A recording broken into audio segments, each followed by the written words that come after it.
عليكم ورحمة الله تعالى وبركاته. داود يا الملك ستون نقد داون إنسان كسر دواد مركل أي برنامج كني فلقيت يا فريمة دليرة الجمهورية الصومالية لنا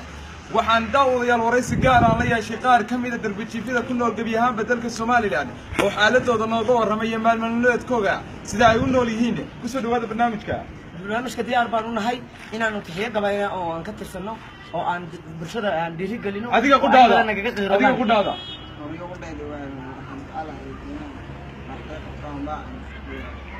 واتهاي ما جيران قبياد وتريسان نفهينتنا iyo shakhsiyaantina iyo gabiyaanba kuwa idila dareemaya darxumadana bal u qaad daawadayaasha ku daawanaya gabiyaantooda waayahay waan qaadaya waxa weeyaan hidi oo hidi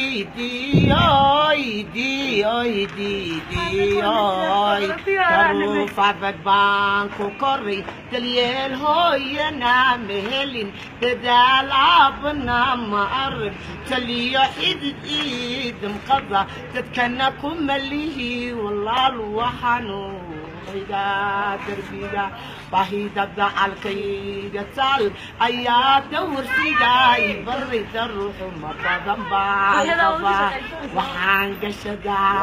ريس مريحا دوغان دوغاق وحان كيف سنام بغادا لسان مربادا نقوي مركي واين دبيب قربيدا حمود اللين دوفا يا قبوغا كاران هدية مربان نحي أبيد الديريو وحاربنا درين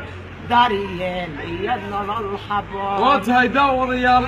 waxaan soo gaarnay guntiga gunaanadkii barnaamijkeena qof kasta oo bilaadan oo koonkan ku nool waxa uu leeyahay hami gaar ahaaneed iyo hami gudaaneed si kastaba ahaatee fikirka saxda waxa uu ahmiyad ballaaran u leeyahay cid kasta oo danaynaysa danaha guud ee daliyada jamhuuriyadda Soomaaliland waxaan soo gaarnay daawadayaal guntiga gunaanadkii barnaamijkeena intaynu ku kulmi doono barnaamijka